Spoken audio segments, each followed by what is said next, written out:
Call of Duty Zombies began as a small side project amongst a few developers within Treyarch during the long and difficult development of what would become the studio's first massive success, Call of Duty World at War. This was Treyarch's first chance at participating in the 2-year development cycle of Call of Duty, and to put it bluntly, it was a mess. Besides World at War only being their third game in the franchise, they also had to come to grips with the new development tools for the then new generation of consoles, the Xbox 360 and PlayStation 3. And if those things weren't enough, their new game would be following up a small game that you might have heard, Call of Duty 4 Modern Warfare, which had launched the Call of Duty franchise into the modern era.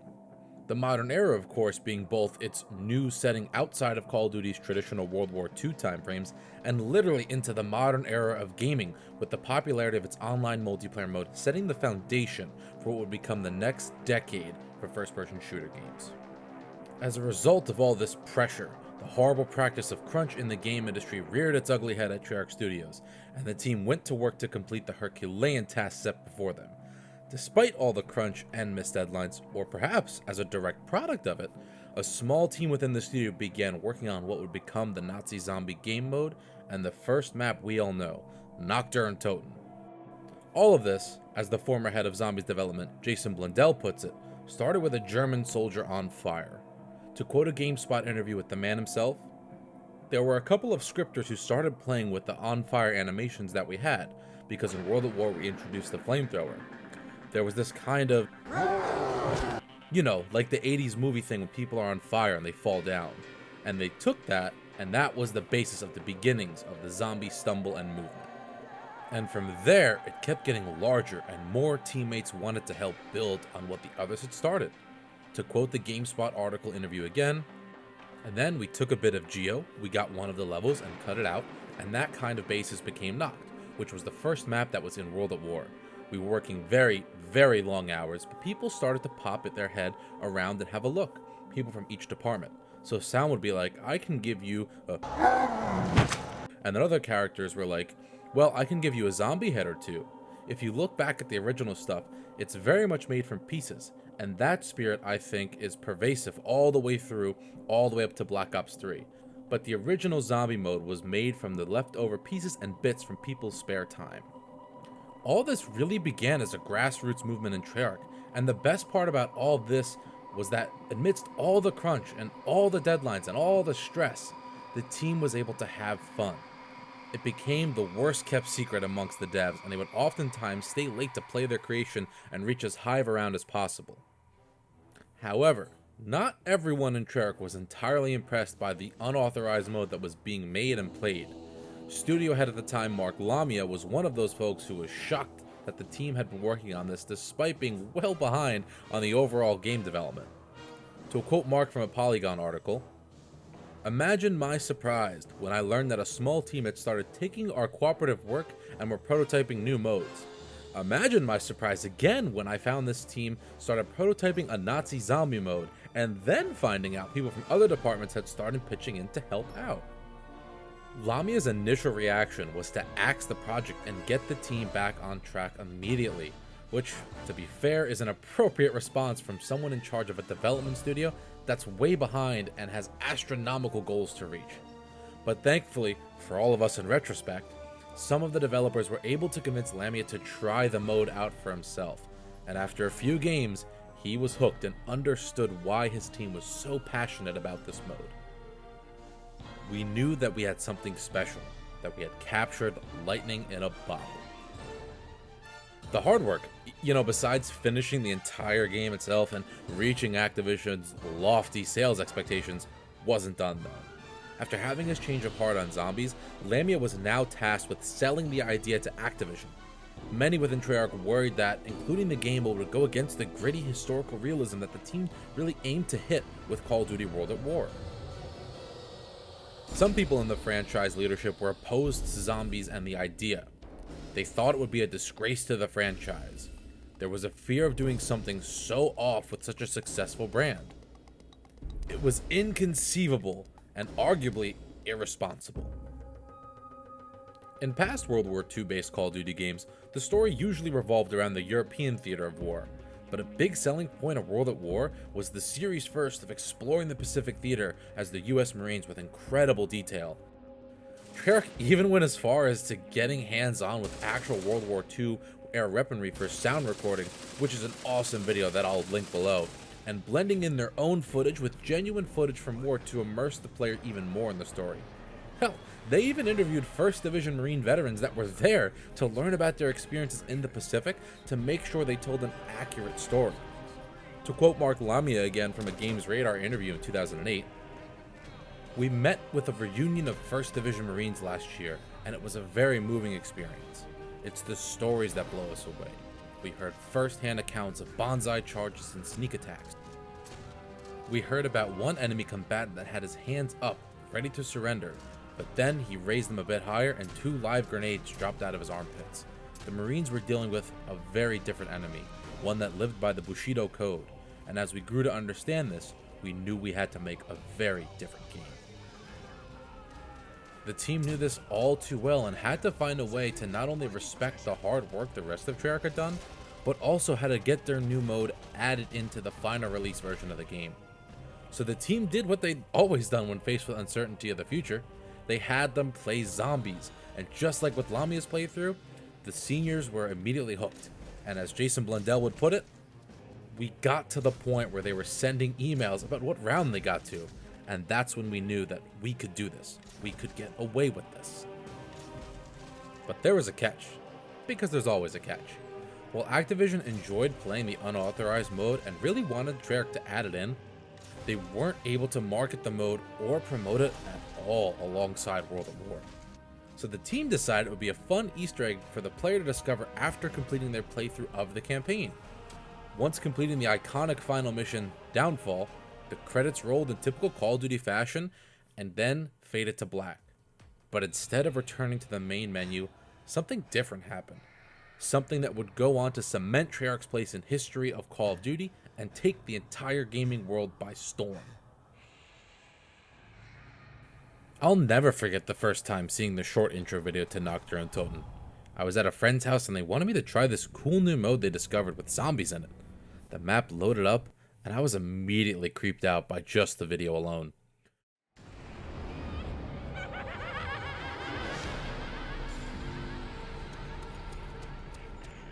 While there was no dialogue and very minimal sound to it, it portrayed such an eerie feeling of uneasiness and worry. Those feelings amplified even further when the game started and I got to explore the atmosphere around me. The cryptic messages on the walls, the classic Treyarch sound design with faint background noises and sounds, all leading up to the zombies breaking down the windows and pouring in. I was equal parts hooked and scared, but after that initial playthrough, it took until later on that summer to play it again. Some of my favorite memories on Noct are the local co-op games I'd play with friends once I'd gotten a 360 of my own, and before I got Xbox Gold. While I never usually made it beyond round 10 or 12, and there's a video somewhere in my house of me getting to round 8 and being very excited, my experience was similar to that of the very developers that made this mode in secrecy. I couldn't put it down, and I craved more. Luckily for me, those developers did too, and they went on to create 3 new DLC maps during World at War's lifecycle. Just like my first experience with zombies, my first experience of these maps were also at a friend's house.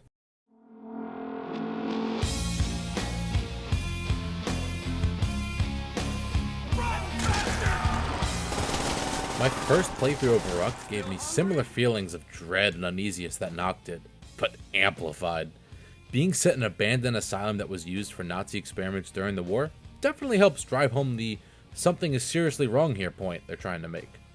Honestly, Verrückt is one of the few maps in zombies that still really creeps me out today while playing solo. Besides terrifying me as a kid, Verrückt also challenged me to think outside normal conventions to survive, as there was no good camping spot like the classic spot in Noct on the 2nd floor, and there was no place to train zombies like where the mystery box was in Noct. To my memory, I think by round 8, I was just running around the map, frantically shooting zombies with whatever wall weapon I could get my hands on. Later on in life, after becoming a much more experienced zombies player, I'd utilize one of my favorite 4-player strategies with friends that involved keeping a door at double tap closed. I also came to love and respect Verrückt for its challenging map flow, limited power weapons, and even in the newer versions of Black Ops 1 and 3, I love to boot it up when I want a challenge with the bare minimum quality of life features like perks.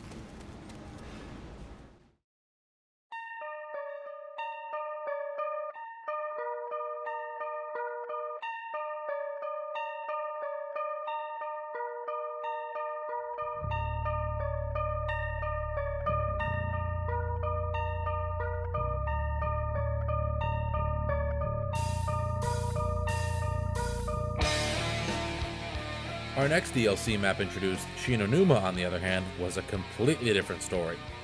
I'd watched a ton of videos on the map from YouTubers like Vans and Skillet OIF, who had gotten to some absolutely insanely high rounds. Vans in particular, who posted his videos on this strategy to get to well over 1,000, and showed me some of the oddities of the game's engine, like zombies' health resetting after a certain round. This was one map I was beyond excited to play, and was also very well prepared to play. Although my first playthrough was short since it was at a friend's house, I felt immediately comfortable on the map and getting set up for higher rounds than I'd ever achieved before. Once I was able to get my own copy of World at War, which, fun fact, is actually the copy that I played that DLC on, what I'd bought from that same friend, I made it a personal goal of mine to get to triple-digit rounds on that map. And it took me quite a bit of time and quite a few Call of Duty releases in between, but one summer I actually achieved my goal. Thankfully, by the time I'd gotten good enough at zombies to make it to triple-digit rounds, I'd also gotten my first capture card, and actually recorded the last few rounds of my personal record. Alongside establishing strategies which would go on to become vital in every zombies game that followed it, Shinonuma also began to introduce the community to a storyline that the team was beginning to work on in the background. And instead of playing as 4 nameless Marines like the last 2 maps, we were given some named characters with short bios to read and their own personality to boot. Edward Richtofen, Tank Dempsey, Nikolai Belinsky, and Takeo Mazaki. These 4 characters would become the cornerstone of the Treyarch Zombies experience, and one we'll dive deeper to in future episodes.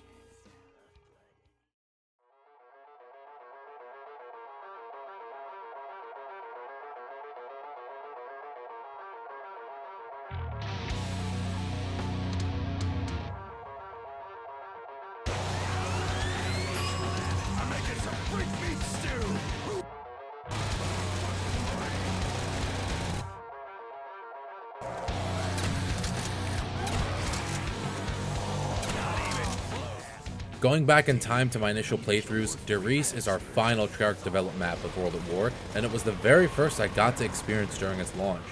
I'll never forget watching that iconic trailer on YouTube down the shore, trying to put together the story surrounding the mode, and also trying to figure out how the map worked. The trailer also introduced us to some exciting new game mechanics, like teleporting as a method of fast travel, and the now iconic Pack-a-Punch machine.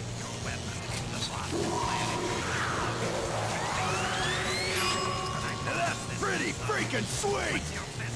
I'll never forget the feeling of, holy crap, this is the coolest thing ever, both after watching the trailer and also having that same feeling after getting to upgrade my first gun during a playthrough with some friends. You were 43, by the way. Besides those new mechanics, Der Riese also introduced the community to more and thicker threads in the story, which started to take shape with various audio Easter eggs and added dialogue between our characters that kept me playing and searching for more answers. Exploring the map with a sniper and shooting anything that looked odd with an upgraded version of a weapon was something that I loved to do with friends when going for high rounds just became tiring. I want to play a game. Treyarch definitely encouraged this kind of playthrough too, since they added radios hidden throughout the map, which helped flesh out the story that they were implementing even further. While Der Riese as a map didn't have a creepy vibe like Nacht or especially Verrückt, these radios are where the creep factor lies. They're all small vignettes into what the facility was like when active. Gentlemen, allow me to take this opportunity to welcome you to Group 935. This is a prestigious moment in the history of our race. You represent the future of technological advancement. You are the pioneers of human discovery. In your hands lies the destiny of mankind. In our hands is a great power, and with that power comes a price. And how it all came crashing down for this group of scientists. But I'm all out of hope.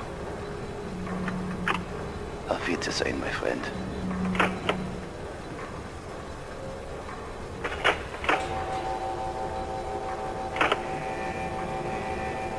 Warning, the shield is now active.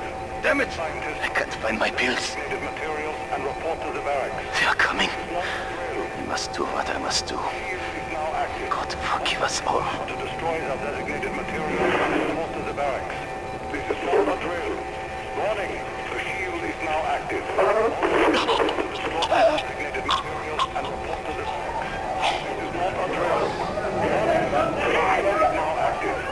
Scientists are to destroy the designated materials and report to the barracks. This is not a drill. Warning, the shield is now active. To destroy the designated materials and report to the barracks.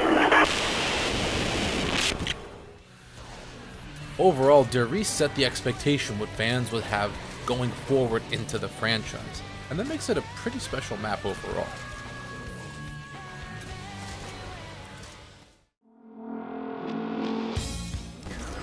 World at War is the humble beginning of what would become Treyarch's juggernaut of a game mode in Call of Duty Zombies, and its legacy is something fans of the series will never forget. It helped to set the foundation of what we expect from the Zombies game, from how we earn points, to how we upgrade weapons, how we upgrade ourselves with perks, and also how storytelling and how characters should be done.